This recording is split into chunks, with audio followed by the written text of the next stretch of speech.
Mas, antes de começar, eu vou pedir ao irmão Evanderlon que nos eleve a Deus em oração para a gente começar essa aula.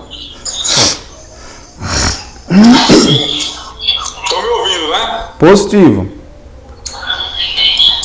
Assim oremos. Santo e eterno Deus, mais uma vez, Senhor, nós nos reunimos, Senhor, diante da Tua presença, ó Pai, mesmo remoto, Senhor, mas estamos com o objetivo, ó Pai, de ter mais um estudo para a honra e glória do Teu nome, Senhor. O objetivo, Senhor, é aprender mais de Ti, Senhor, para podermos fazer a propagação da Tua palavra, Senhor.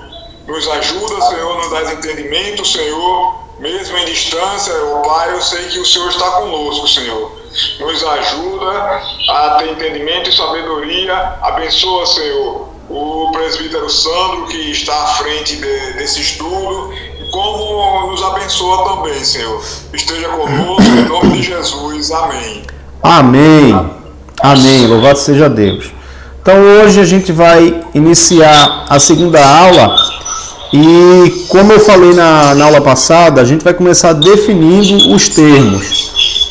Então, eu quero trazer para os irmãos uma definição dada pelo Haddon Robson no seu livro Pregação Bíblica, onde ele define de forma muito específica o que vem a ser a pregação expositiva. E na página 22 do livro Pregação Expositiva, o desenvolvimento e a entrega de sermões expositivos, da editora Shed, Haddon Robson diz assim: a pregação expositiva é a comunicação de um conceito bíblico derivado de e transmitido através de um estudo histórico, gramatical e literário de uma passagem em seu contexto, que o Espírito Santo primeiramente aplica à personalidade e experiência do pregador e depois, através dele, a seus ouvintes. Deixa eu só abaixar um pouquinho aqui para não ficar com excesso de ruído no vídeo. Pronto, agora está melhor. Tá certo? Então, essa é a definição que Haddon Robson ele dá de pregação expositiva. Então, pregação expositiva, a gente pode dizer que, em primeiro lugar, ele tem como fundamento o quê? Expor o texto. Então, a pregação expositiva ela se preocupa em expor o texto bíblico. Isso não quer dizer que, na hora da exposição, seja na hora do estudo ou mesmo na hora de montar o corpo do sermão para apresentar à igreja, isso não quer dizer que a gente não se utilize de outras ferramentas extra-bíblicas para compor o nosso sermão, né, o corpo do nosso sermão, e que farão com que nós possamos apresentar essa pregação, esse texto, de forma eficaz àqueles que nos ouvem. Mas o que Haddon Robson está querendo dizer, em primeiro lugar, é que a base do sermão expositivo é exclusivamente a Escritura. Em que sentido? Todo o conteúdo, tudo o que vai ser apresentado à igreja é nada mais do que a própria Escritura. Então, todos os conceitos, tudo aquilo que vai ser apresentado, ele é extraído do texto e nada atribuído ao texto. Não sei se o irmão Evanderlon lembra, nós estudamos sobre estudo bíblico indutivo. E quando estudamos sobre estudo bíblico indutivo, eu disse que o estudo bíblico indutivo ele é um método de estudo que extrai do texto o significado. E que o dedutivo, que é o inverso, é o oposto, ele leva para o texto, ou seja, ele impregna o texto de significado. Então, enquanto no indutivo eu extraio do texto o significado, no dedutivo eu já parto com um pressuposto e aí eu vou tentar fazer ou escolher textos que parecem corroborar com esse sentido que eu estou pretendendo. No sermão expositivo, né, e aí nós trabalhamos com a exegese, que é extrair do texto o seu significado e tudo. Então, o importante para essa definição é que o conceito, as verdades apresentadas no sermão, elas têm sua origem no texto. Não é nada que o pregador vai levar para o texto, mas que ele vai extrair. Em segundo lugar, essa definição de Haddon Robson quer dizer que a pregação expositiva ela está compromissada com a suficiência das Escrituras. E isso é óbvio. Se o local de onde eu tiro as premissas, né, para montar o meu sermão são exclusivamente as Escrituras, ou seja, quem vai me dar os pontos, o tema, tudo será a Escritura, isso quer dizer que nós entendemos que a pregação expositiva parte de um pressuposto de que a Escritura ela é suficiente, que há suficiência na Escritura para guiar o povo de Deus, e por isso que entendemos que pregar de forma expositiva seja uma forma saudável, né, de expor a palavra de Deus à igreja. E em terceiro lugar, essa definição do Haddon Robson, ela restaura aquilo que nós chamamos de centralidade da palavra no culto. Por quê? Não é o eu, não é a exposição de um cântico ou de excesso de louvores e coisas do tipo que vão fortalecer ou que vão edificar a igreja. Mas o foco, de fato, é levar a igreja a entender que o propósito da igreja é ser guiada pela palavra de Deus. Então, a centralidade da palavra no culto. Tudo é guiado, tudo é apresentado, tudo é baseado, tudo tem sua base na própria palavra de Deus. Então, essa definição do Haddon Robson, ela nos traz pelo menos essas três grandes verdades que fazem parte do propósito da pregação expositiva. Mas eu queria também trazer para os irmãos uma resposta que, no caso, ela chega a ser natural a partir do momento que a gente pensa em pregação expositiva. E a grande pergunta seria, por que pregar expositivamente? Ou seja, por que pregar de forma expositiva?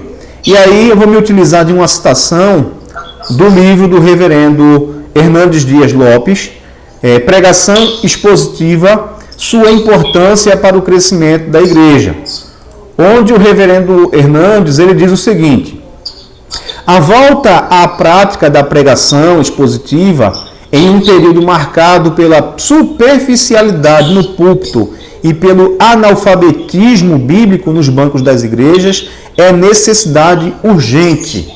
Uma pregação em que o sentido da passagem bíblica é apresentado exatamente de acordo com o propósito de Deus é a exposição mais lógica da infalibilidade e inerrância da Bíblia. Em outras palavras, eu comentei com os irmãos, né, de um vídeo que eu vi no YouTube, quando estava pesquisando, inclusive para montar a primeira aula, de um camarada que falou um monte de baboseira lá, dizendo que estava falando em línguas estranhas, e aí eu não quero entrar no mérito da questão, mas só para demonstrar que o cara falou e não falou nada.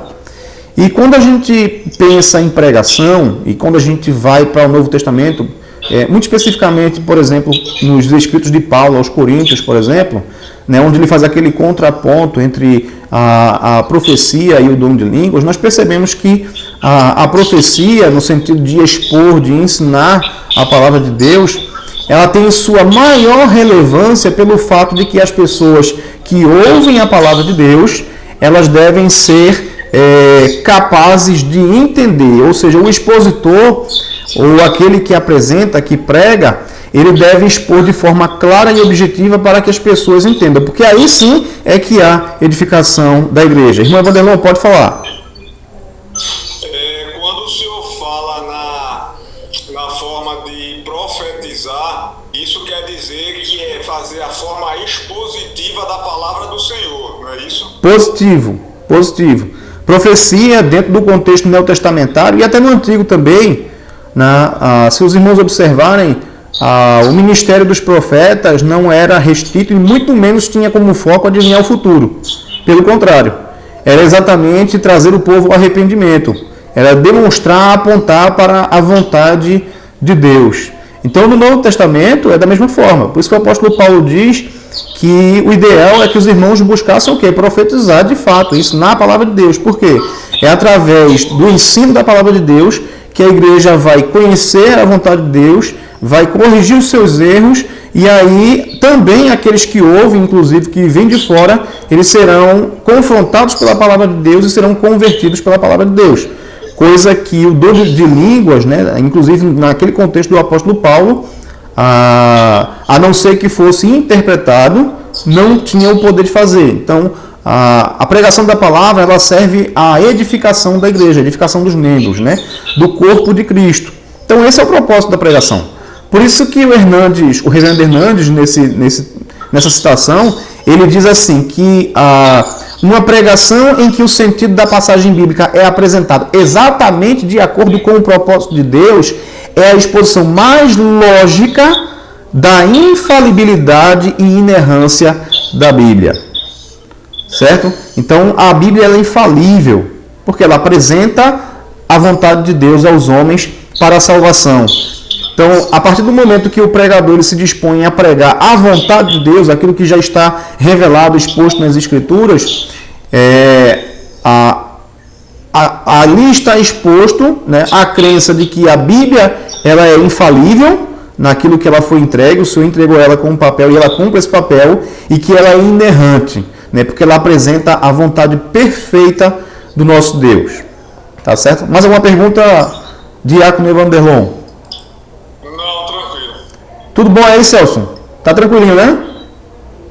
Oxe, barriga cheia agora vai. Vamos lá.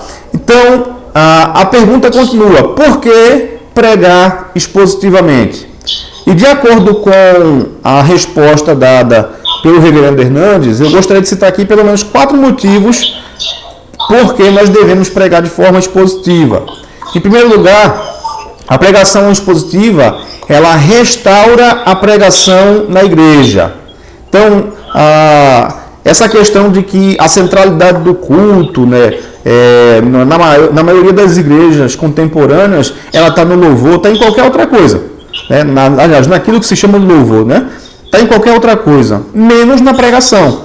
Então, como é que eu vou entender ou eu vou conhecer e reconhecer a vontade revelada de Deus se eu não tiver, por meio da sua palavra, isso exposto para mim de forma muito clara? Então, pregar expositivamente, ela faz o quê? Ela restaura a pregação na igreja. Ou seja, a verdadeira pregação, a pregação que traz conteúdo, que traz conhecimento da palavra de Deus, consequentemente conhecimento do próprio Deus.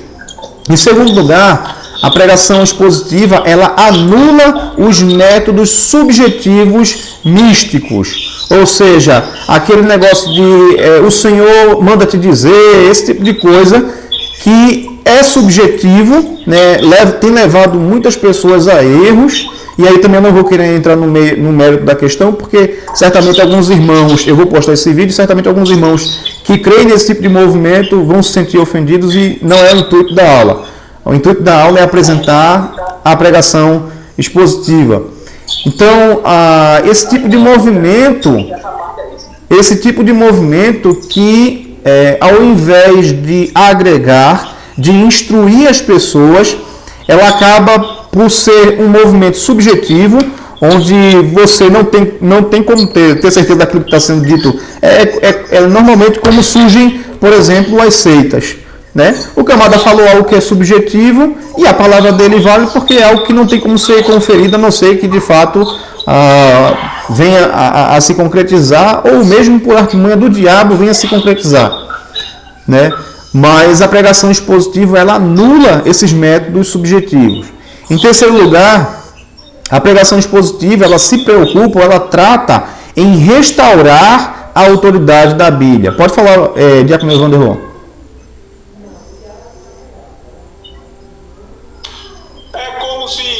Algumas igrejas pregam, está amarrado, está repreendido, eu determino. Então, sincretismo. São esses tipos de pregação que acaba se tornando gíria. Isso. Sincretismo religioso, né?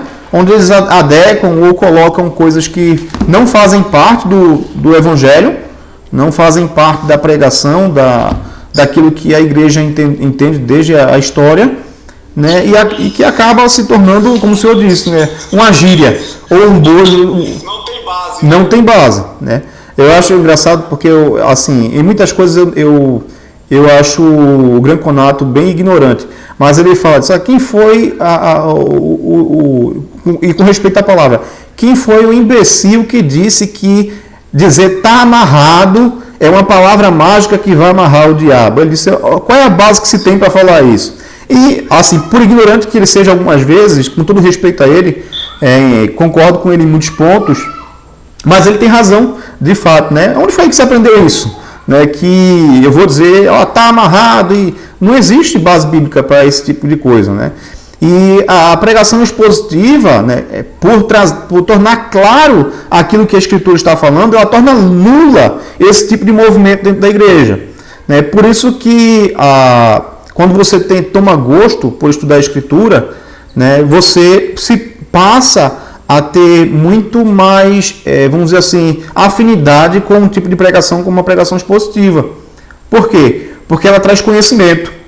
A pregação expositiva não é algo subjetivo, é algo concreto. Você está aprendendo o que Deus falou por meio da sua palavra no texto, não é o que Deus quis falar, o que eu acho que Ele quis falar, mas por ser fruto de uma exegese, de um trabalho sério de pesquisa, de estudo da palavra de Deus, há concretude, há base naquilo que está sendo dito na hora da pregação. E com esse conhecimento, você, aí é onde entra as outras partes da pregação expositiva, que é conhecer o sentido do texto, aplicar a nossa contemporaneidade e aplicar a vida, né, que é o caráter prático da pregação expositiva. Então isso anula esse movimento de subjetividade, né? E, ao mesmo tempo, obviamente, ela vai fazer o quê? Ela vai restaurar a autoridade da Bíblia. Porque qual é a palavra final? Não é o que fulano disse que teve uma revelação ou que assim diz o Senhor. Ninguém tem autoridade para falar nesse sentido, né? Mas assim diz o Senhor o que a Escritura está falando. E de fato é o que o Senhor disse. Entendeu? Então, isso restaura o que? A autoridade da Escritura. Quem é a autoridade máxima na igreja? Qual é a autoridade que nos move, que molda a nossa fé, que molda a nossa vida? A Escritura Sagrada. Então, é através dela que nós vamos caminhar. É pelos conselhos da Escritura que nós moldamos a nossa vida. E esse é um papel que cabe muito bem à pregação expositiva. E, em último lugar aqui, tomando por empréstimo ainda a citação do reverendo Hernandes, é que a pregação expositiva ela restaura a vida da igreja. E por quê? Porque como a pregação expositiva ela expõe de fato aquilo que a Escritura está falando, então todo conselho que é vindo da própria palavra de Deus, ela serve para o crescimento e avivamento da igreja. Segue-se que a igreja, fundamentada em uma pregação expositiva, ela vai viver a Escritura, vai viver a vontade de Deus na sua plenitude. Ela vai buscar viver de fato a vontade de Deus, que é aquilo que está revelado nas páginas da Escritura. Ao passo que as pessoas ou as igrejas que vivem buscando ou vivem atrás de conhecimentos subjetivos, né, místicos, né? Então essas pessoas elas são, eu vou usar até uma palavra que eu não sei nem se os irmãos se cabe no momento, mas elas são voláteis, né? São pessoas voláteis. Então, hoje elas podem estar bem, né, mas por não ter nenhuma base bíblica de fato, um conhecimento bíblico sólido da Escritura, então a vida delas é levada pelo vento, por toda sorte de vento e de doutrina. Pode falar, Diácono Evanderlon. Presbítero, porque eu não vou falar uma classe que não tem muito conhecimento, porque vai muito mais as outras, a expressão. Mas quando eu falo em liderança, por que há o uso da liderança nesses jargões aí de tô amarrado, não é o quê? É falta de conhecimento ou charlatanismo, vamos dizer assim, para tentar enganar ou induzir o irmão? Olha, eu penso que os dois, né? Em alguns casos é de fato ignorância, né? Não ter conhecimento, mas em outros casos é charlatanismo mesmo, é usar de má fé para com a fé dos outros. Isso não, com certeza, é um grande grupo nesse sentido. Agora, quando esse tipo de fala, esse tipo de jargão surge de dentro da igreja, dos membros, a gente observa que é mais uma questão de ignorância, de falta de conhecimento, do que propriamente charlatanismo. Mas vindo mas vindo da liderança, geralmente são charlatões. É o tipo de frase de efeito ou de jargão de efeito que vai atrair as pessoas e fazer com que as pessoas se sujeitem a elas, ou coloquem essas coisas tolas na cabeça. Mas, voltando aqui ainda, nós também, apesar de todo o conteúdo bom, de tudo que é bom na pregação expositiva, há algumas coisas também que a gente deve estar atento.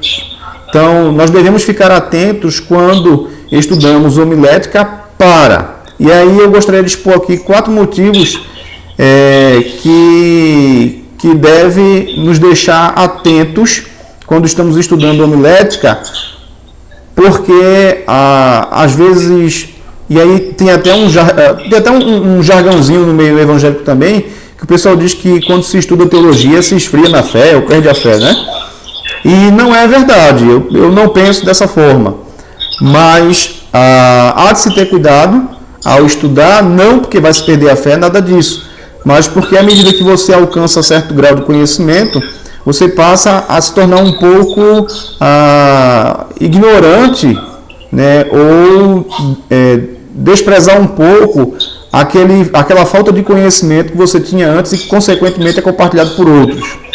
Então, em primeiro lugar, nós devemos ficar atentos quando estudamos homilética para não usarmos as técnicas de forma desonesta ou usarmos as técnicas desonestamente. E como é que se faz isso?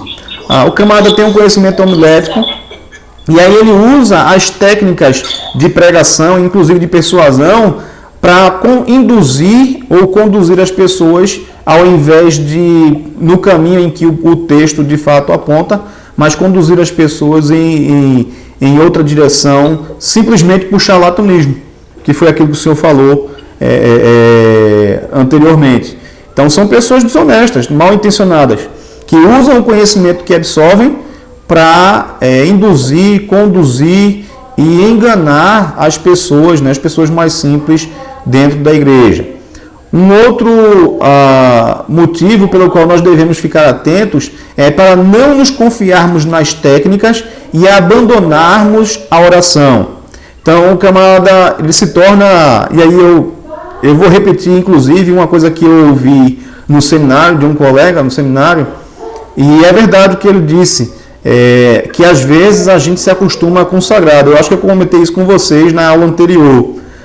E quando você se acostuma com o sagrado, é um perigo. Então você estuda o texto, você tem conhecimento do texto, sabe o que o texto de fato está falando, e aí você passa a confiar mais na técnica em si do que na necessidade de buscar a Deus em oração para transmitir a palavra de Deus ao povo de Deus. Então é necessária a técnica?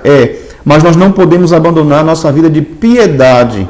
Então, não é só entender, conhecer o texto, saber como extrair as informações de comentários do idioma original, do grego, do hebraico, mas o simples conhecimento técnico, sem uma vida de piedade, sem uma vida de busca ao Senhor, de intimidade com o Senhor, é um perigo constante, porque aí você passa a ser como o próprio reverendo Hernandes uma vez falou, você passa a ser um profissional da pregação.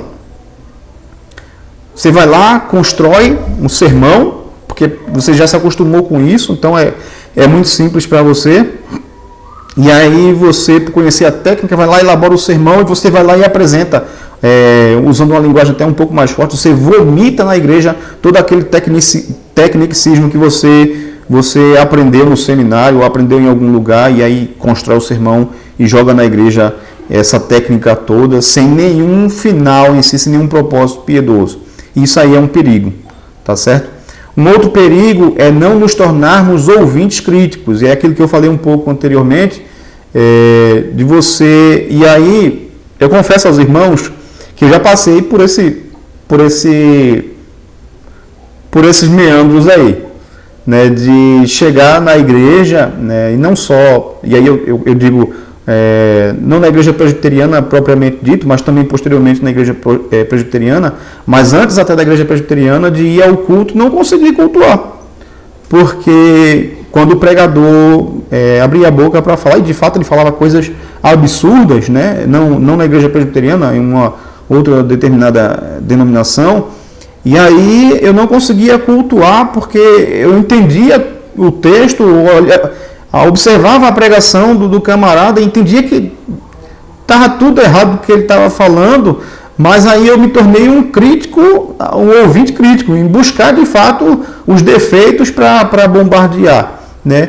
Graças a Deus o Senhor me curou desse mal, né? Eu confesso aos irmãos que eu já passei por esse tipo de problema, né? E até na própria igreja presbiteriana mesmo, de prestar bastante atenção no que as pessoas estavam pregando, algumas pessoas estavam pregando e não criticar a pessoa, mas dentro de mim mesmo, né, montar aquela crítica à pregação do indivíduo, né, do irmão, por algumas falhas técnicas, vamos dizer assim, que o irmão apresentou. E aí nós devemos ter muito cuidado, né, porque esse não é o propósito de estudar, né? O nosso propósito de estudar é levar a palavra de Deus e conhecendo o texto bíblico e conhecendo também as necessidades e também as limitações dos nossos irmãos, a gente tem que ser piedoso, inclusive nesse momento, de entender que é uma limitação muitas vezes do irmão e que isso pode melhorar e do Senhor, e orarmos pelo irmão para que o Senhor molde o coração dele, molde a sua mente e que ele possa buscar melhorar nesse sentido. Pode falar, Diácono Wanderlon. O seu microfone está desligado.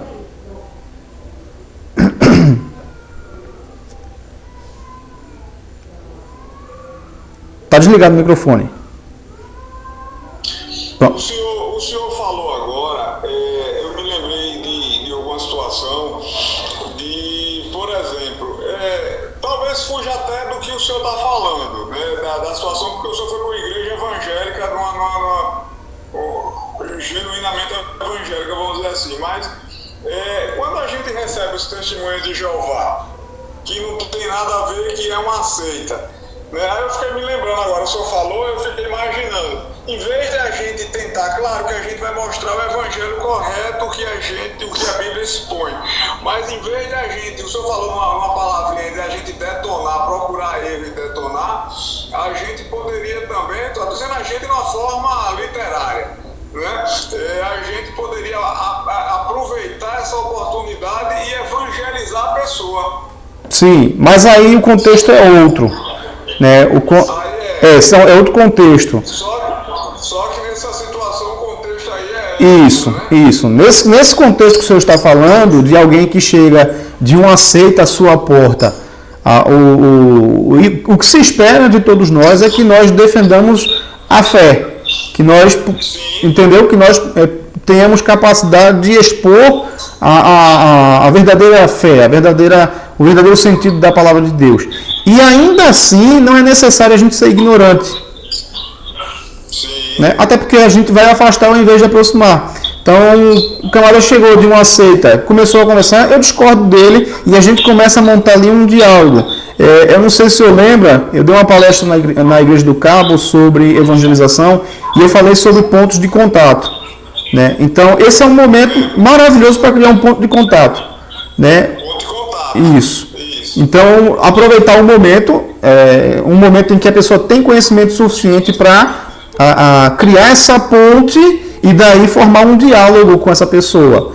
Obviamente que no primeiro contato, mesmo por mais educado que o indivíduo seja, provavelmente não vai surtir, a não ser que seja uma obra instantânea do Espírito Santo, mas provavelmente não vai surtir um efeito imediato.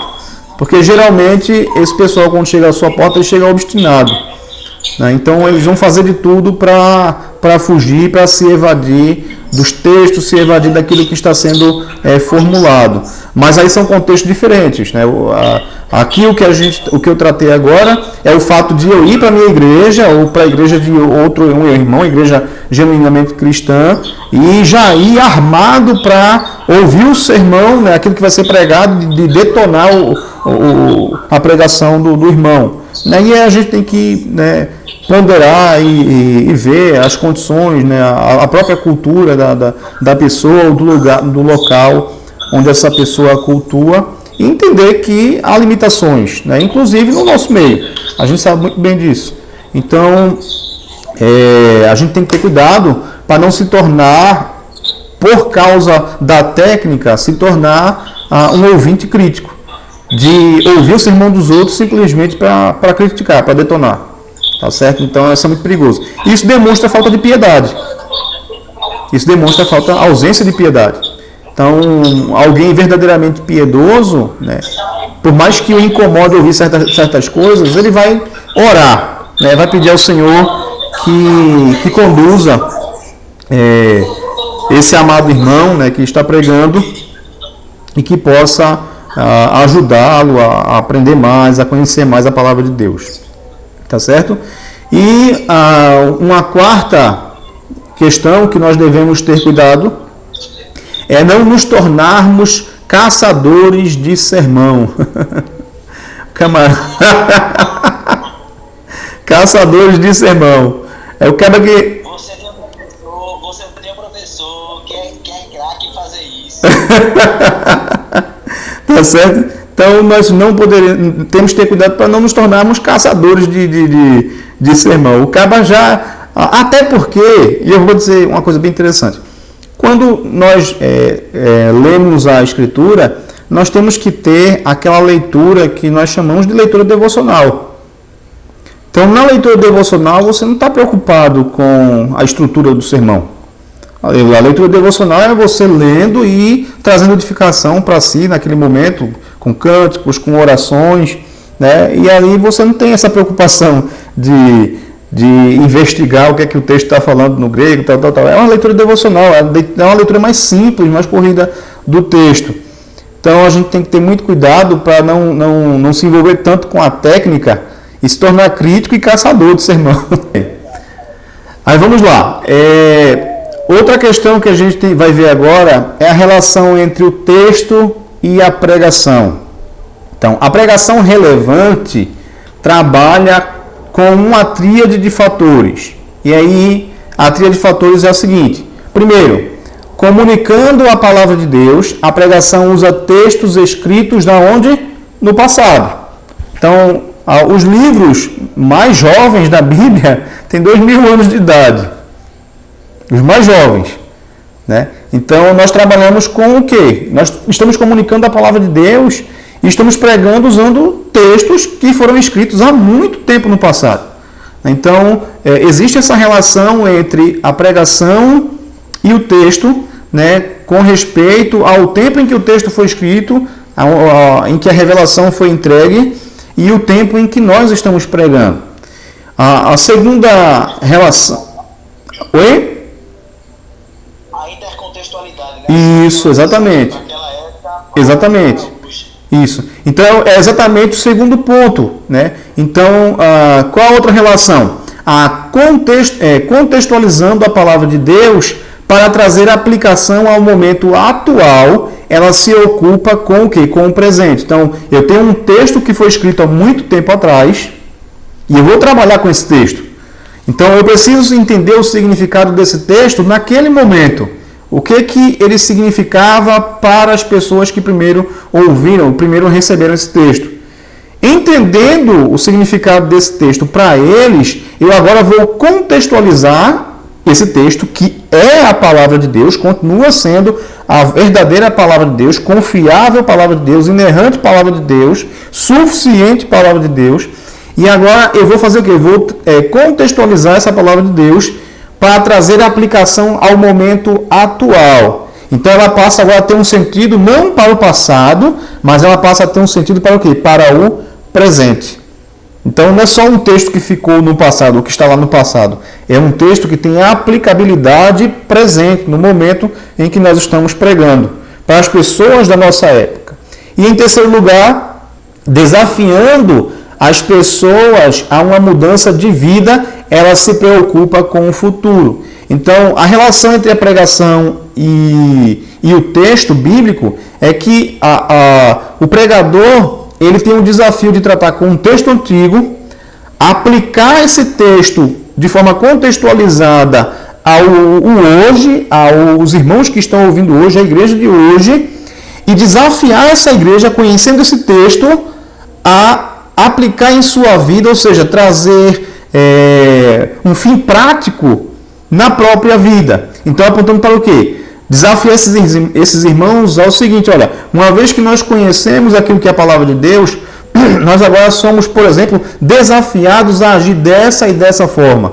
O Senhor nos chama a agir de tal maneira com o conhecimento que nós agora temos da Escritura. Então, de forma muito simples, resumida, essa relação ela pode se resumir em explicar o texto do passado, ilustrar o texto no presente, que é a contextualização, e aplicar o texto à vida, que é o sentido prático da pregação. Tá certo? Então há essa relação entre o texto e a pregação que nós vamos apresentar, ou o sermão que nós vamos pregar à igreja.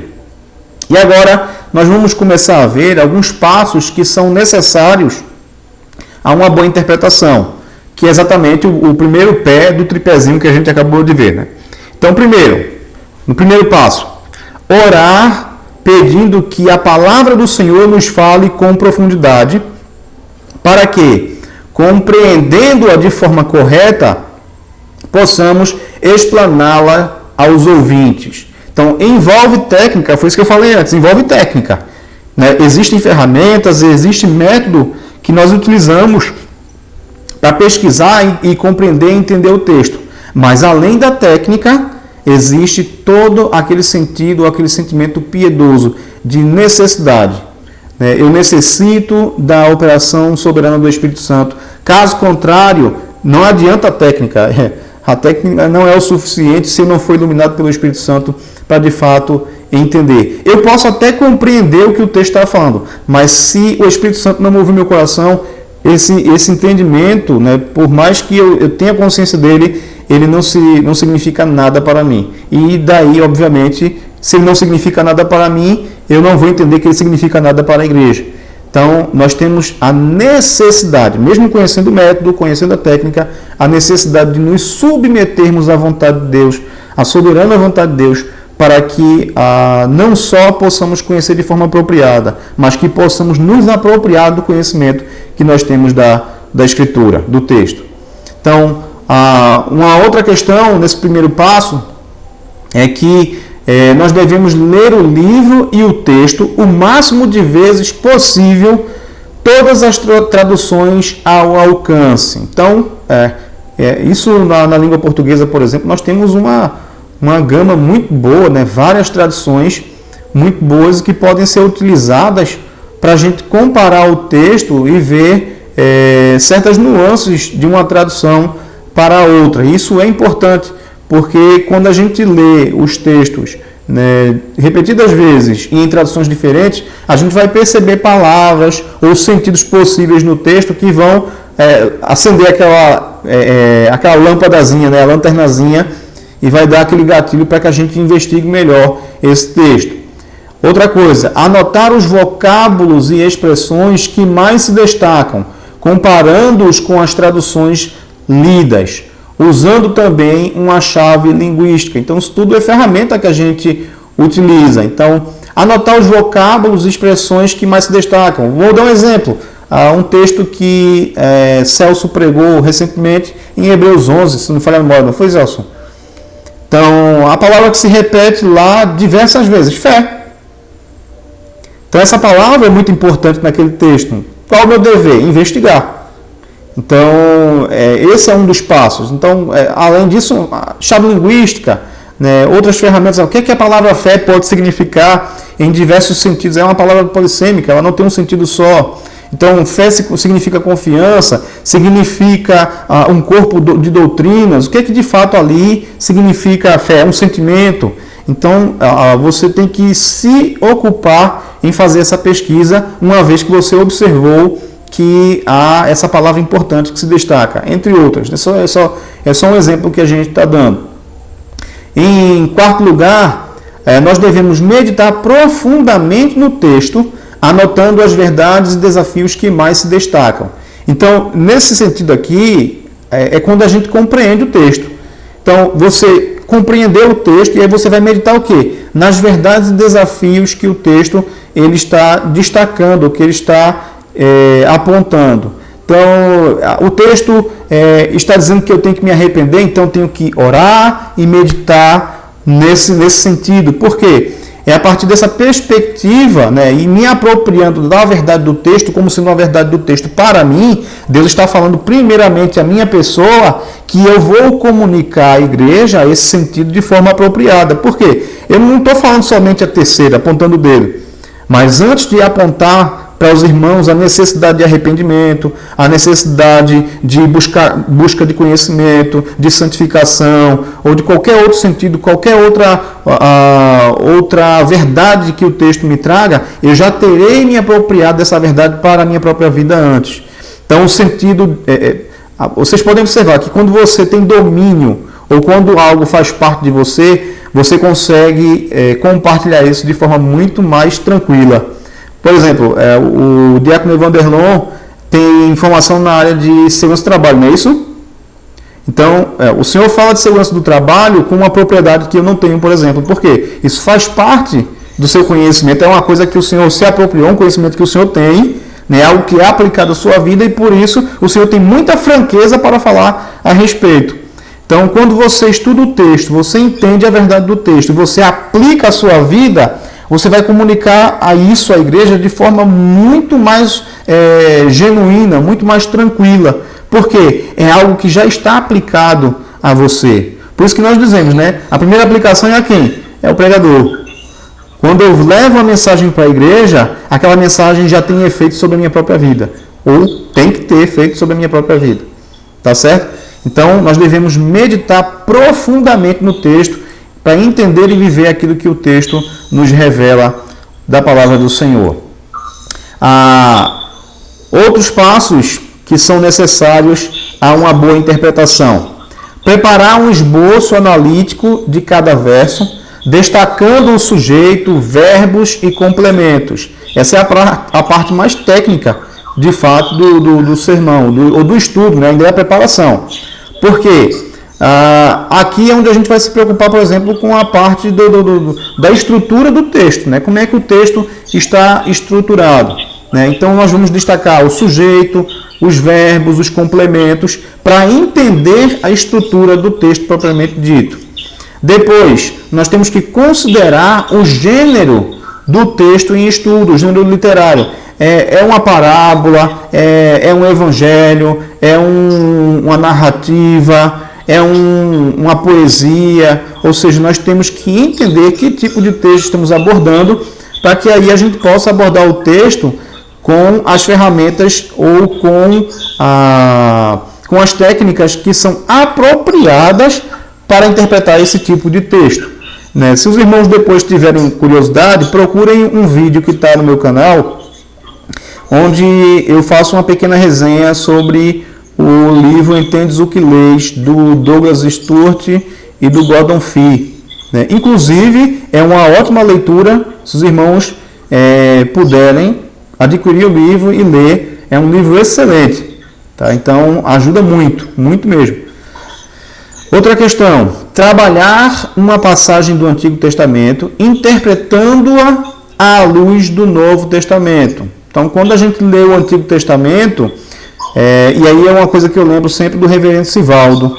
Ele diz assim, quando você prega no Antigo Testamento, a chance de você trazer aplicações legalistas para a igreja é muito grande. A tentação, na verdade, é muito grande. Por quê? Você trata muito com questão de leis. né, com o contexto é outro, a luz que eles tinham era uma outra luz, não tinha uma revelação completa, então eles viam coisas ainda turvas que estavam apontando, eram sombras que estavam apontando para o futuro. Então, quando a gente lê um texto no Antigo Testamento e a gente está estudando ele para pregar, a gente deve estudar esse texto à luz do Novo Testamento. Porque o Novo Testamento é que vai fazer com que esse texto do Antigo Testamento ele tenha pleno, vamos dizer assim, ele seja completo, né? A luz do Novo Testamento é que o Antigo Testamento ele tem sentido completo, porque aí eu passo a ver para onde esse texto de fato está apontando e não fico simplesmente na sombra. Um exemplo que eu dei aos irmãos na aula passada foi a história de Davi lá em 2 Samuel capítulo 12. Então eu devo fazer uma ponte com a história de Davi, porque se eu ficar preso à história de Davi, sem entender para o que aquela história está apontando, eu vou fazer aplicações o quê? Legalistas à igreja. Então, legalistas e moralistas, né? Sempre puxando para esse sentido. E o texto não exige isso. Na verdade, eu devo aplicar aquele texto, trazer aplicações apontando para o sentido do texto, que eu disse aos irmãos que é o que? Deus repreende os seus servos, repreende aquele a quem ama, mas ele quer trazer, ele além de repreender, ele faz o quê? Ele traz a comunhão. E ele concede o quê? Arrependimento. Então, como é que isso fica muito claro na Escritura? É quando eu olho para Jesus Cristo e vejo Deus reconciliando homens pecadores que não mereciam o seu perdão, e Deus envia o seu Filho ao mundo para morrer por homens como esses, que não mereciam o seu perdão. E Deus aí restaura os laços com homens que não mereciam a sua graça, não mereciam a sua misericórdia por meio do seu Filho. Então, quando eu olho para o Antigo Testamento, eu tenho que ter cuidado para não fazer aplicações moralistas e, na pior das circunstâncias, legalistas, né? Se tornar um legalista como algumas das seitas que a gente conhece por aí. Outra questão é que a gente deve considerar a importância da revelação progressiva. O que isso quer dizer? É exatamente um complemento daquilo que eu falei antes, né? A revelação ela não foi dada toda de uma vez, tá? Então a revelação ela foi dada o quê? Durante a história, de forma orgânica. Deus ele foi dando a revelação durante a história, utilizando de homens durante a história para transmitir a sua revelação. E essa revelação ela passa a alcançar uma completude quando? No Novo Testamento, em Jesus Cristo. Tá certo? Então, nesse sentido, a revelação de Deus ela é progressiva. O conhecimento que eles tinham no passado não é o conhecimento que nós temos hoje. Hoje nós temos um conhecimento que para eles era obscuro, era turvo, era simplesmente sombra. Mas Deus ainda estava construindo a sua revelação completa que foi entregue a nós no Novo Testamento a partir do nosso Senhor e Salvador Jesus Cristo. Outra questão. Nós devemos procurar descobrir a razão de ser do texto. Por que foi escrito e com que finalidade, né? É quando a gente pergunta ao texto, né, qual a função desse texto, né? Por que ele foi escrito? O que estava acontecendo ali naquele local com aquelas pessoas que levou fulano de tal a escrever tal texto? Pode falar, Diácono Gondelon.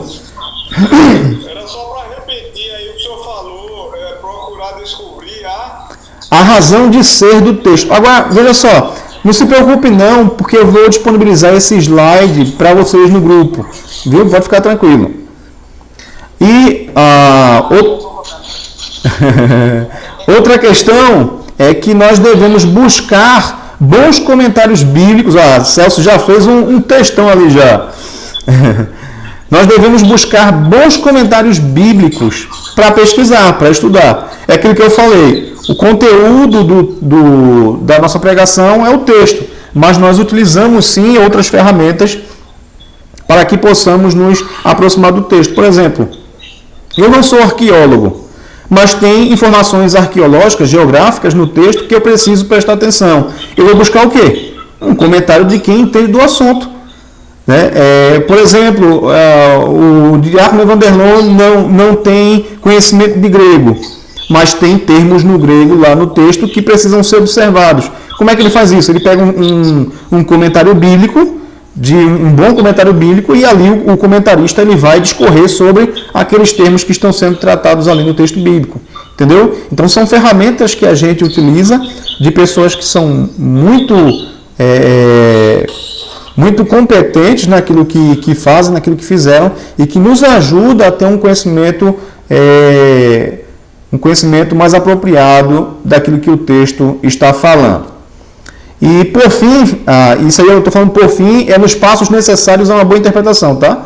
A parte 3 desses passos necessários é fazer uma pesquisa histórica do texto, ou seja, o texto ele está envolvido em uma questão histórica, né? Ele não está fora do tempo, não está fora do espaço, não está fora da história.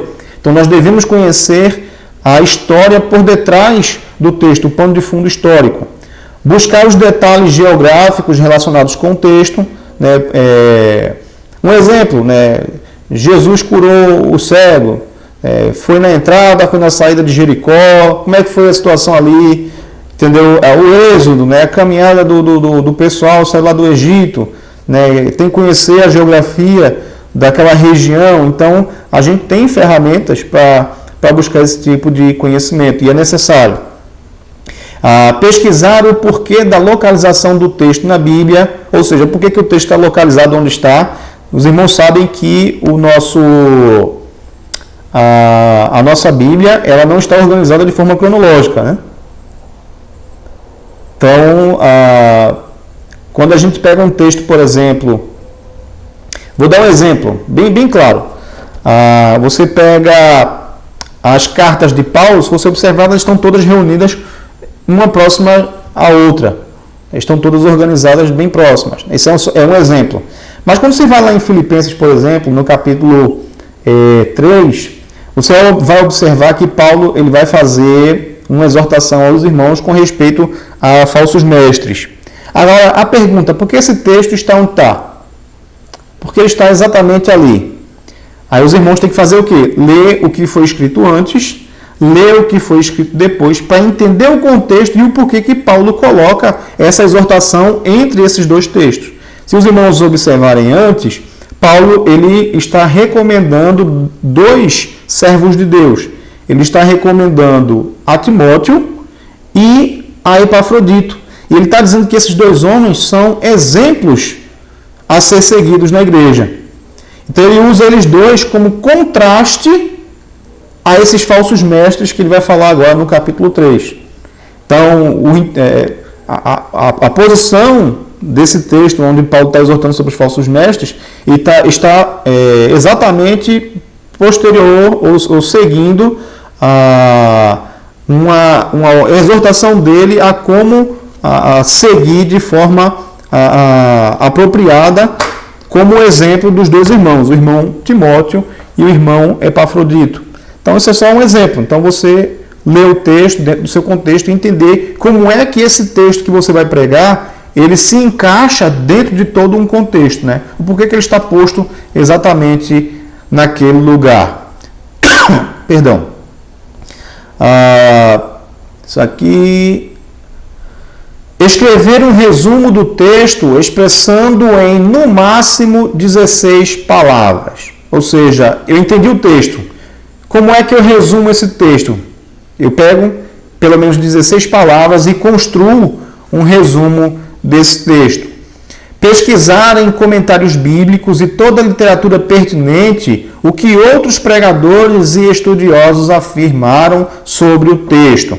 Nesse ponto aqui, eu faço uma questão bem... Eu faço o seguinte. Eu trabalho na pesquisa do texto, monto o sermão, e depois que eu monto o sermão, eu faço o seguinte. Eu vou assistir esse mesmo texto sendo pregado por outra pessoa. Geralmente, Augusto Nicodemos, Hernandes Dias Lopes ou outros pregadores. Por quê? Porque aí eu comparo se aquilo que eu encontrei no texto está consonante com outros pregadores que são exemplos, que são fiéis às Escrituras. Então, eu tenho aí, mesmo que tenha alguma divergência, de repente, em alguma coisa que, algum ponto que ele tenha visto e eu não, ou o contrário, né? Mas eu tenho ciência de que aquilo que eu escrevi, ele está consonante, ele não está destoando da verdade do texto. Então, eu aproveito. Pode falar, Diácono Wanderlon. Era justamente sobre isso que eu iria perguntar ao senhor. Se a gente pega um texto e monta o sermão, e aí dentro desse contexto aí que a gente está montando, se a gente poderia também pegar algum sermão, algum comentário justamente de pessoas que são dentro vamos dizer assim, até da própria igreja, como Augusto Nicodemos, como Hernando Dias Lopes, se a gente pode fazer uma comparação ou até mesmo extrair coisas positivas dali para incorporar no nosso sermão. Sim, positivo. Agora, qual o cuidado? Não se deve fazer isso antes do Senhor fazer o seu sermão, porque aí a sua consciência já vai ficar antecipadamente impregnada do pensamento dele. Isso. Outra questão, a ideia é que, por exemplo, até um comentário bíblico. Quando é que eu devo buscar um comentário bíblico? Depois que eu fiz o meu estudo simplesmente extraindo da Escritura.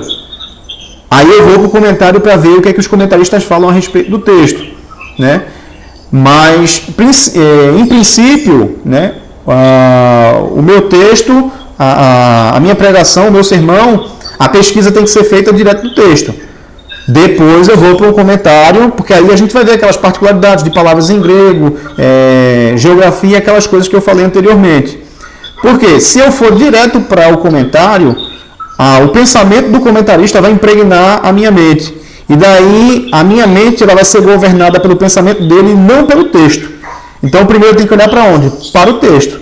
Uma vez que eu encontrei o texto, montei, né? Então aí eu vou para o comentário para ver se tem alguma coisa que eu não percebi no texto e que alguém que tem um conhecimento mais específico do grego, do hebraico, ele conseguiu captar alguma informação que eu não consegui com a minha tradução. Tá certo? E da mesma forma, outros pregadores. Eu posso ouvir outros pregadores para ver se o meu sermão está coerente. Mas desde que eu vou ouvi-lo depois que eu já montei o meu. Senão eu me impregno na minha mente e o meu sermão com o conteúdo dele, não com o meu conteúdo, com aquilo que de fato eu encontrei na minha pesquisa. Tá certo? Aqui, elaborar a ideia central do texto, destacando a verdade básica do texto. A ideia central do texto é aquilo que nós chamamos de ICT. E o que é o ICT? É nada mais, nada menos do que a intenção do autor ao escrever o texto. Então ele tinha uma intenção, né? Havia alguma coisa que ele tinha em mente, alguma coisa que ele queria transmitir e que o texto está falando exatamente sobre isso. Então eu tenho que encontrar no texto aquela verdade básica que o autor pretendeu transmitir a quem recebeu inicialmente os seus escritos.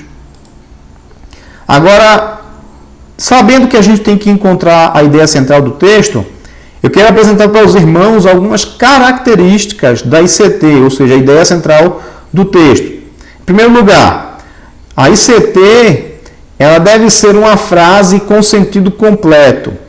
Então, por exemplo, eu li o texto e entendi o que o autor está falando. E aí, uma vez que eu entendi o que o autor está falando, o que é que eu vou fazer? Eu vou elaborar uma frase com sentido completo que seja fiel àquilo que o autor está tratando no texto. Certo? Vou voltar ao exemplo de 2 Samuel, capítulo 12. O Senhor repreende os seus servos, mas faz o quê? Ele lhes concede perdão. Então, a disciplina, o Senhor repreende e disciplina seu povo, mas ele concede o quê? Perdão. Arrependimento e perdão. Então o texto está falando sobre o quê? Sobre a disciplina do Senhor e sobre arrependimento e perdão. Ele disciplina o seu povo, mas ele concede arrependimento e perdão. Então eu monto uma frase com esse sentido. Essa é a ICT do texto. Ou seja, esse é o sentido, a ideia central que o autor do texto ele quis transmitir com toda aquela narrativa do capítulo 12. Entendeu? Então, é a partir desse entendimento da narrativa que eu elaboro a minha ideia, a ideia central do texto. Ou seja, a minha descrição da ideia central do texto. Outra questão, a ICT ela deve ter o verbo principal no passado. Então, por exemplo, naquele texto, o que é que o Senhor fez? Veja só, o Senhor repreendeu a Davi, o Senhor disciplinou a Davi e o Senhor concedeu o quê? Perdão, arrependimento e perdão a Davi. Observe que todos os verbos estão apontando para onde? Para o passado. Por quê? É a ICT. É a ideia central do texto no momento em que foi dado para aqueles primeiros ouvintes, para os primeiros leitores. Então é o sentido do texto para eles inicialmente. Então todos os verbos ele deve estar o quê? No passado. Outra questão, a ICT ela deve ser clara e objetiva. Eu não posso usar de subjetividade na ICT, eu tenho que usar uma linguagem que seja clara e objetiva. Outra questão, ela tem que ser concisa e comunicativa. Então a ICT tem que ser uma frase com sentido completo que possa ser compreendida. Por quê? Porque o texto ele deseja ser compreendido. Ele não foi escrito para feito os agnósticos, Celso, né? Feito os gnósticos, né? O texto não foi escrito com um conhecimento oculto que ninguém tem acesso. Pelo contrário, ele foi escrito para ser interpretado e entendido. Então a ICT ela deve ser clara e objetiva. Tá certo? Então, clara e objetiva. Ela deve ser concisa e comunicativa. Ela deve ser capaz de ser entendida. Ela deve ter a capacidade de identificar o texto em pauta. Então, quando eu monto a ICT, né, eu descrevo a minha ICT, ela deve ser, por exemplo, né, não é bem essa palavra, mas ela pode ser entendida como um resumo claro daquilo que o texto todo está dizendo. Então, eu resumi o sentido desse texto em quê? Em uma frase, que ela é concisa, mas que ela transmite um conhecimento que é objetivo e ela comunica algo. Não é no campo da subjetividade. Outra questão, cada texto tem um só significado. É possível obter-se mais de um ICT de um mesmo texto, dependendo da perspectiva do pregador no estudo desse texto. O que é que eu estou querendo dizer com isso? É que, muito embora o texto ele tenha um único sentido, a aplicabilidade, que é aquilo que a gente vai falar sobre os objetivos da pregação, a aplicabilidade que eu quero dar à igreja do texto em questão, sem fugir do seu sentido, obviamente, ela vai gerar, ou ela vai me levar a formar um ICT específica apontando para essa realidade do texto. Tá certo? Então, por exemplo, o texto aponta para a disciplina do Senhor, aponta para a repreensão do Senhor e aponta para o arrependimento e perdão. Se eu quero focar um aspecto desse texto, eu formo um ICT direcionando para esse aspecto. E daí eu me prendo ao quê? Ao aspecto do texto específico, onde esse aspecto do que eu estou querendo focar a igreja, ele está aparecendo, né? Na parte do texto que está focada nesse aspecto, mais propriamente falando. Tá certo? Mas quando nós falamos em ICT da perícope especificamente falando, né, nós estamos formando uma ICT do sentido que é do texto, ou seja, do propósito do autor ao dar esse texto. O autor divino, Deus, obviamente, mas também a intenção autoral do próprio autor humano que foi utilizado por Deus para nos dar da sua revelação. Aqui, contextualizando a mensagem. Falta pouco, viu? A gente está no slide 14, são 21, faltam só 7. Daqui a pouco a gente termina. Vamos lá, contextualizando a mensagem. A ligação da mensagem bíblica com a realidade dos ouvintes, contextualizar, é atualizar a mensagem do texto bíblico, tornando-a relevante ao momento atual. Foi aquilo que nós já falamos até anteriormente. Então, o texto ele foi escrito primeiramente para quem? Para um povo lá 2000 anos atrás. A questão é, eu entendi o texto, eu tenho que atualizar, não atualizar, contextualizar ao nosso momento. Então, por exemplo, e aí um exemplo bem simples que eu vou dar. Jesus lavou os pés dos apóstolos. Isso quer dizer que eu tenho que lavar os pés dos irmãos hoje na igreja? Não. O que é que lavar os pés significava naquela cultura? Entendeu? Então, entendendo o significado do texto para eles, eu agora contextualizo. Ali, Jesus está demonstrando o quê? Sua humildade. Ele está como Senhor, ele está tomando a posição de um servo e lavando os pés daqueles que, na prática, eram servos seus, né? Os seus serviçais. Então, como é que nós praticamos o lava-pés hoje? Sendo humildes, demonstrando humildade para com os nossos irmãos, tratando os irmãos, aquilo que Paulo vai falar, por exemplo, lá em Filipenses, no capítulo 2, seguindo o exemplo de Cristo, demonstrando humildade, nos sujeitando uns aos outros e fazendo o quê? Tendo por conta não aquilo que é o seu, mas tendo por conta o que é propriamente do outro, né? Então, Paulo dá um exemplo, por exemplo, de Jesus Cristo, que sendo Deus, assumiu a forma de servo, se humilhou, desceu abaixo à terra, foi fiel a Deus em tudo, ao Pai em tudo, e foi fiel até a morte de cruz, morte vergonhosa. Né? Então é esse o sentido do texto anteriormente. Então como é que eu faço para contextualizar? Peraí, Jesus fez isso aqui porque isso aqui naquela cultura, naquela época, representava esse tipo de verdade. Então como é que eu faço? Então eu tenho que ser humilde. Eu tenho que tratar os meus irmãos como iguais. Eu não posso querer ser superior aos meus irmãos. Né? Eu não posso rebaixar os meus irmãos. Então é uma forma de contextualizar a mensagem. E aí eu torno a dizer, não é atualizar, é contextualizar.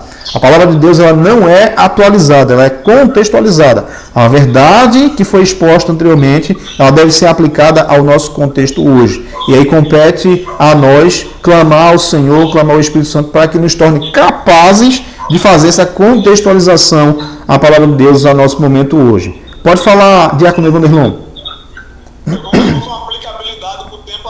Exato. É a aplicação para o tempo atual. Então a gente contextualiza. Outra questão. A exposição da palavra de Deus no púlpito não pode ficar limitada apenas à interpretação. Se não houver contextualização, não há pregação. O que é que eu quero dizer com isso? Imagine que Celso foi lá, pegou um texto e começou a estudar o texto e descobriu o sentido do texto para aquela ocasião em que foi escrito. Celso subiu no púlpito e disse aos irmãos exatamente tudo o que o texto estava dizendo para os irmãos lá atrás. E ficou aí. Não houve pregação. Por quê? Porque a mensagem não foi contextualizada. Não houve aplicabilidade à igreja. Então só há pregação quando a verdade entendida e exposta, ela passa a ser agora contextualizada e daí ela tem aplicabilidade, ela tem aplicação para a igreja. Tá certo? Se eu não sou desafiado pela verdade do texto a mudar a minha vida, a mudar meu comportamento, a fazer isso ou deixar de fazer aquilo, a entender a palavra de Deus e viver como ela me ordena a viver, então não há pregação. Só há pregação quando, uma vez entendendo o texto, eu sou desafiado a aplicar esse texto à minha vida, essa verdade do texto à minha vida hoje. Aí há pregação. Tá certo? Outra questão. É necessário que o pregador leve em consideração que existem duas diferentes culturas. A das pessoas para quem o texto foi originalmente escrito e a dos ouvintes na atualidade. Passo importante para a contextualização com relevância e objetividade é a formulação de uma proposição central ou tese. Então, a ideia central do texto é o que o texto significou para os irmãos naquela época. A minha proposição, a minha tese é o que eu quero alcançar, né, transmitindo essa verdade para os irmãos hoje. Tá certo? A gente vai ver isso de forma mais clara mais à frente. Então vamos lá, tese. Tese é o resumo de tudo quanto se pretende transmitir no púlpito. Surge da contextualização da ideia central do texto. Para consegui-la, o pregador precisa ter em mente a ideia central do texto básico, já expressa através do ICT, e considerar as necessidades dos ouvintes para atualizar a mensagem do texto. Então vamos lá, exemplo. Vou dar um exemplo até grosseiro aqui, tá? Paulo escreve aos Efésios falando sobre unidades, salvo erro, capítulo 4. Nós vamos falar sobre unidade na igreja. Só que esse texto, a ICT me mostra que ela tem uma aplicabilidade à época, mas aí eu tenho já que contextualizar e trazer para a igreja, ou traduzir por meio da minha tese à igreja, a necessidade já da aplicação desse texto hoje. Então, por exemplo, vou só citar como exemplo uma proposição aqui. Então, por que devemos conservar a unidade na igreja? E aí, dessa proposição que eu criei aqui, que tem base na própria ICT, eu formulo o quê? 3 tópicos que vão dar base à minha tese de que a igreja deve manter a unidade. Entendeu? Então, dessa tese, a igreja deve manter a unidade. Eu vou formar 3 proposições. Essas 3 proposições, ou 3 tópicos, perdão, eles não são alheios ao texto, eles são retirados do próprio texto. É o texto que me dá. Tá certo? Por isso que a pregação é expositiva. Se for alheio, se eu impor o texto, já não é expositiva. Eu estou induzindo o texto a falar algo.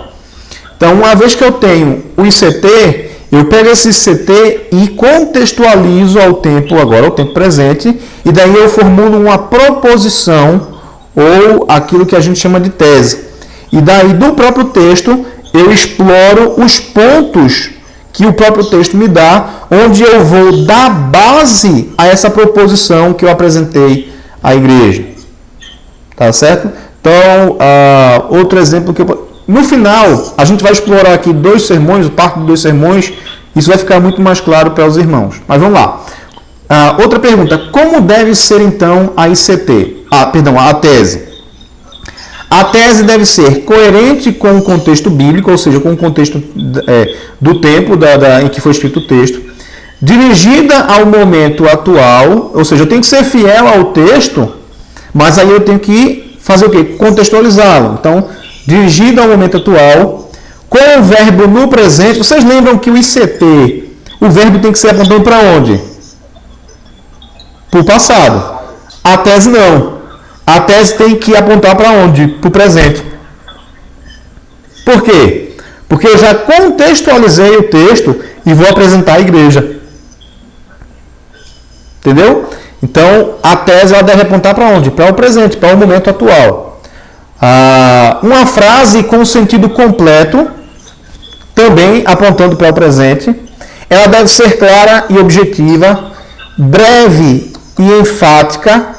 Deve ser um resumo da ideia a ser pregada, indispensável à unidade do sermão, essencial à objetividade do sermão, e deve ser uma resposta à pergunta: que diz o texto para hoje? Então, o ICT responde assim: o que o texto dizia para eles? A tese diz: o que o texto diz para nós? Certo? Então, o ICT aponta para trás, a tese aponta para o presente. Vamos lá. E aí, irmãos, a gente vai responder, quando a gente faz isso, a seguinte pergunta: aonde queremos chegar? A partir da pesquisa, com a ideia central do texto e a tese definidas, é hora de estabelecer o propósito básico e o propósito específico. São os 2 propósitos que a gente deve estabelecer ao apresentar um sermão. O propósito básico, que a gente usa a sigla PB, é o rumo a ser seguido na mensagem. A linha sobre a qual os elementos funcionais, seja explanação, ilustração e aplicação, caminharão para que o propósito específico seja realmente alcançado. O propósito específico, que a gente usa a sigla de PE, é o ponto de chegada da mensagem, é o alvo a ser alcançado. Enquanto a ICT é passado e a tese é presente, o propósito específico ele aponta para o futuro. É o alvo a ser alcançado. É aquilo que eu falei anteriormente. Eu tenho um propósito básico de exortar a igreja. Então eu apresento a proposição, a tese, que aponta para hoje. E quando eu vou apresentar o meu propósito específico, eu aponto para o que? Vocês sabem agora o que nós devemos fazer. O texto ensina isso e tal. Isso é aplicado a essas situações na nossa vida. Agora nós somos desafiados a fazer isso e isso de agora em diante. Esse é o nosso propósito específico. Tá certo? Então, o propósito específico, ele aponta para o futuro. É a reação ou a prática da igreja após ouvir a pregação e entendimento da palavra de Deus. Tá certo? Então, eu vou citar aqui para os irmãos alguns dos principais propósitos básicos que nós utilizamos na elaboração de mensagens. Primeiro, evangelístico. Propósito básico evangelístico. Qual é o propósito específico dele? É a mensagem de salvação. O propósito específico do sermão evangelístico é alcançar o quê? A salvação. Salvar pessoas, certo? Então, devocional é a mensagem de comunhão com Deus. Então, a pessoa às vezes está capengando na fé, não ora, não vai para a igreja, não lê a Bíblia. Você prega um devocional, uma mensagem de comunhão, e o propósito específico é fazer o quê? Fazer com que essas pessoas agora elas passem o quê? A terem mais comunhão com o Senhor. Missionário é a mensagem da consagração. Pastoral é a mensagem do alento, do conforto. O membro está triste, está cabisbaixo, está enfrentando alguma dificuldade, e aí o pastor prega aquela mensagem pastoral, para fortalecer os membros, acalentar. Nem sempre os membros têm que apanhar, viu, irmãos? Nem sempre os membros têm que apanhar. Apanha demais, aí às vezes se torna irreversível.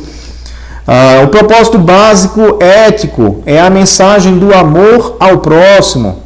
Doutrinário é a mensagem elucidatória. Por exemplo, eu já fiz isso na Igreja do Cabo, eu preguei em João 3,16 e aí fui elucidar, doutrinariamente nossas doutrinas, aquilo que nós defendemos como calvinistas. E aí eu usei um versículo só.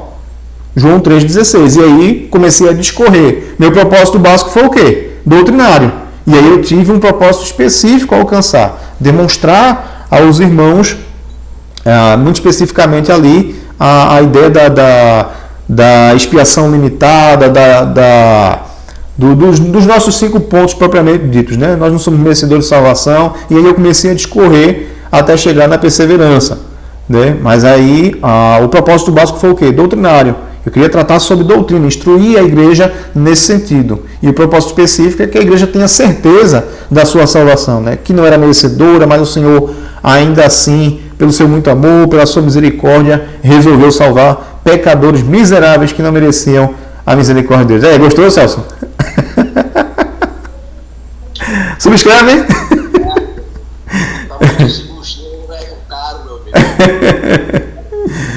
Vamos lá. Como estabelecer o propósito básico? Está acabando, viu, irmãos? O propósito básico é estabelecido considerando os seguintes itens: as necessidades dos ouvintes, o texto bíblico, a verdade apresentada na tese. É válido observar que alguns sermões recebem mais de um propósito básico. Nestes casos, é preciso cuidado para que o uso de vários propósitos básicos não comprometa a unidade e a objetividade da mensagem. Então, eu posso ter mais de um propósito básico na mensagem, desde que eu tenha cuidado para que isso não comprometa a unidade do sermão, da mensagem a que está sendo pregada, e a objetividade da mensagem. Tá certo? Então, há de se ter esse cuidado. Agora, como determinar o propósito específico? Primeiro, para determinar o propósito específico, o pregador precisa considerar os mesmos itens relevantes para estabelecer o propósito básico e mais o propósito básico. Primeiro, as necessidades dos ouvintes, o texto em questão que está sendo estudado, a verdade apresentada na tese, o propósito básico. Observe que são os mesmos passos acrescidos do próprio propósito básico. Então, o meu propósito específico a ser alcançado, ele compreende todos os passos do propósito básico, mais o próprio propósito básico. Tá certo? Então, o propósito específico, irmãos, é o que eu quero que a igreja faça após a pregação. A igreja entendeu e agora ela tem que ser direcionada em um sentido, a uma caminhada. O que eu quero que a igreja entenda que tem que fazer? Então, esse é o propósito específico, tá certo? Lembrando só mais uma coisa. Eu disse aqui logo nisso que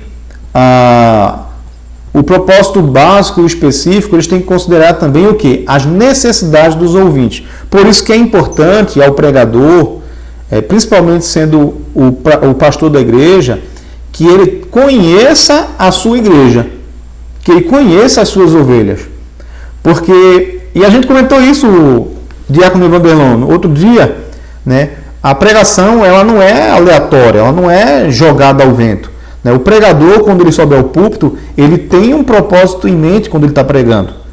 Então ele conhece o seu povo, ele conhece a sua igreja, ele conhece os membros da igreja e ele sabe dos dilemas que a igreja está enfrentando, seja no âmbito interior, dentro da própria igreja, seja no âmbito exterior. Por exemplo, na época da pandemia, estava todo mundo preso dentro de casa, então os pastores eles estavam pregando direcionados ao quê?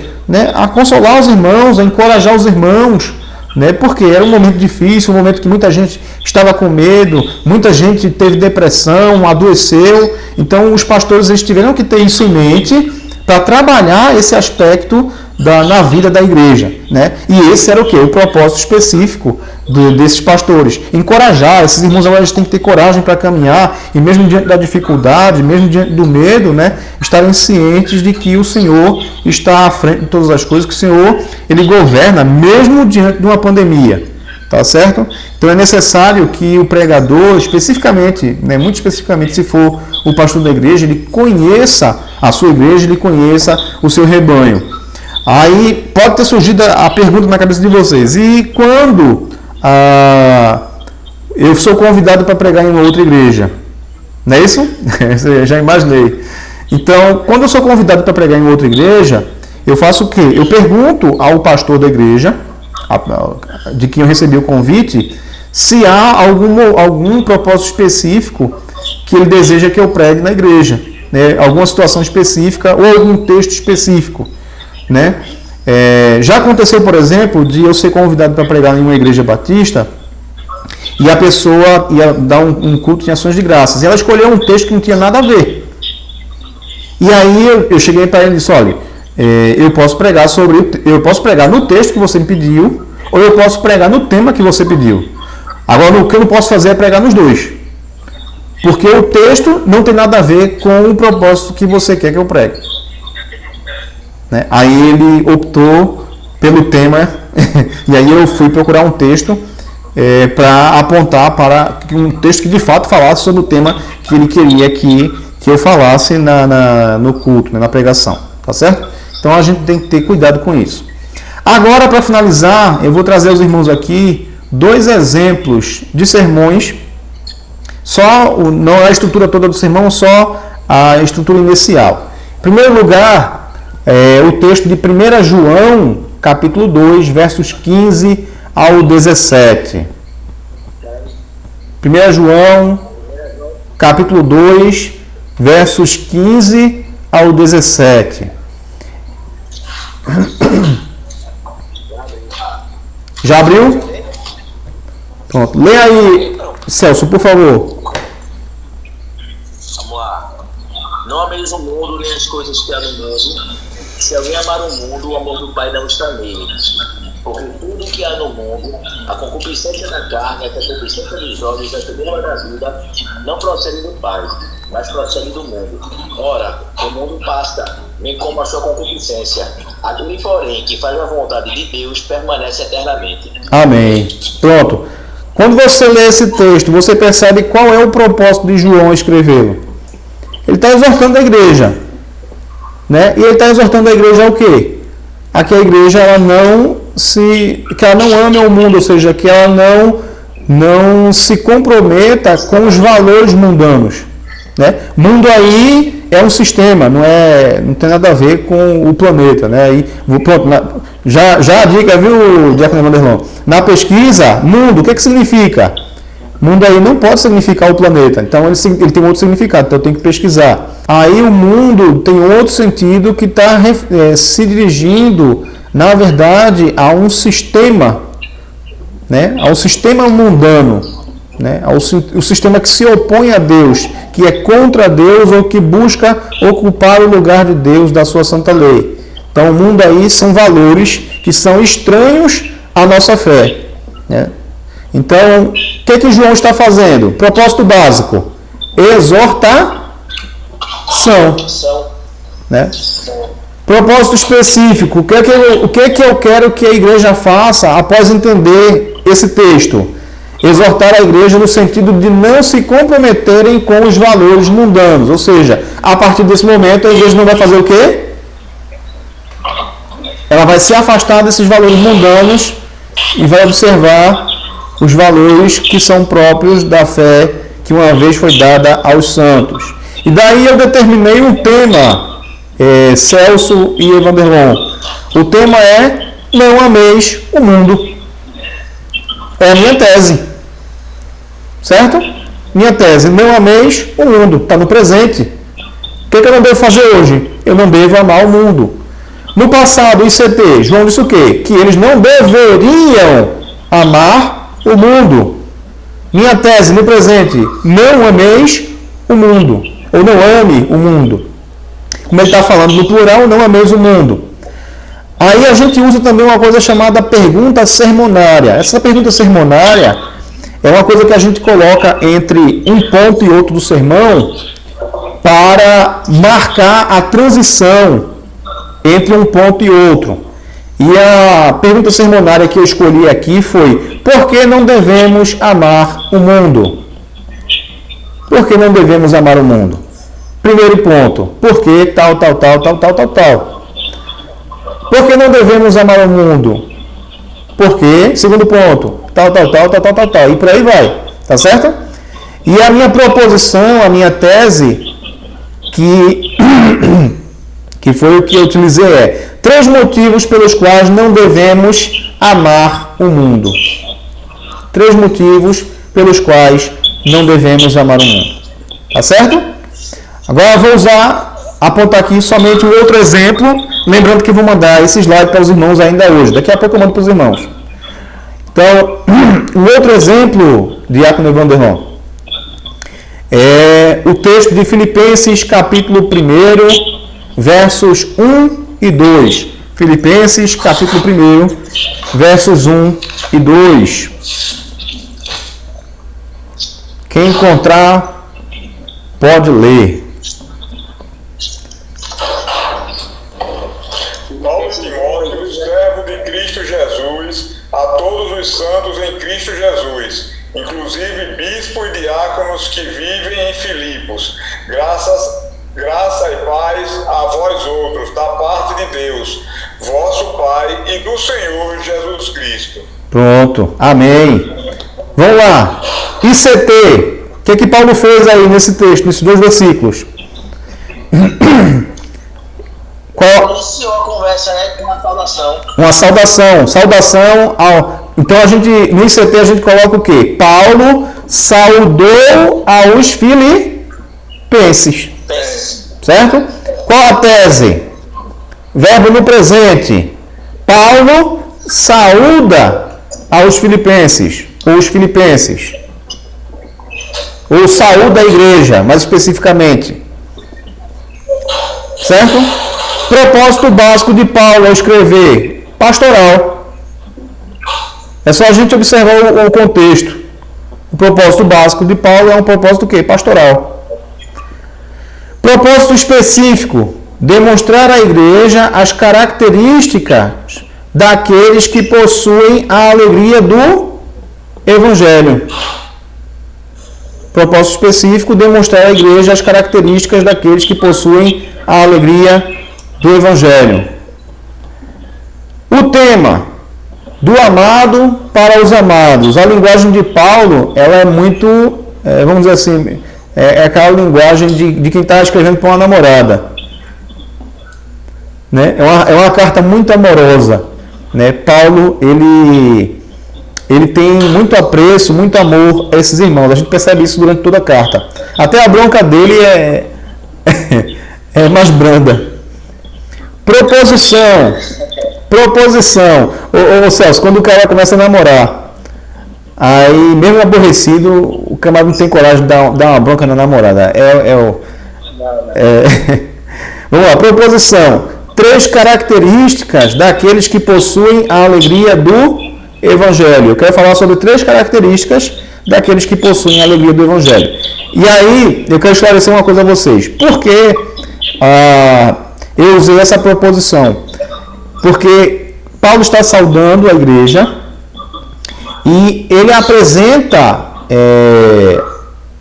três palavras ou três argumentações nesse prefáciozinho, nessa saudação, né, que caracterizam o assunto da carta. A carta, praticamente, quase toda fala sobre a alegria do Evangelho. Não é isso? E a pergunta sermonária: quais as características de quem possui a alegria do Evangelho? Então, eu chego para os irmãos e digo: irmãos, eu quero apresentar para vocês 3 características daqueles que possuem a alegria do Evangelho. E a primeira característica daqueles que possuem a alegria do Evangelho é essa: discorro sobre a característica, apresento à igreja, aplico isso à realidade da igreja aos dias atuais, exorto a igreja a agir em conformidade com aquilo que foi apresentado, e daí eu faço a transição para o próximo ponto. Como é que eu faço a transição? Irmãos, estamos hoje discutindo, estamos aprendendo ou estamos aqui ouvindo um pouco sobre as 3 características daqueles que possuem a alegria do Evangelho. E quais as características de quem possui a alegria do Evangelho? Em primeiro lugar, a característica a característica daquele que possui a alegria do Evangelho é tal. Em segundo lugar, a característica daquele que possui a alegria do Evangelho é tal.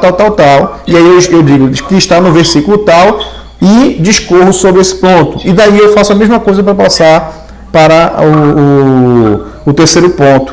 Tá certo? Uma coisa que é sempre bom fazer é você repetir os pontos antes de ir para o próximo. Por quê? Isso vai ficando fixo na cabeça dos irmãos. E aqueles irmãos que gostam de anotar, se ele perdeu no momento que você estava falando, você repetindo, ele tem tempo para anotar novamente, tá? Para continuar a anotação dele. Tá certo?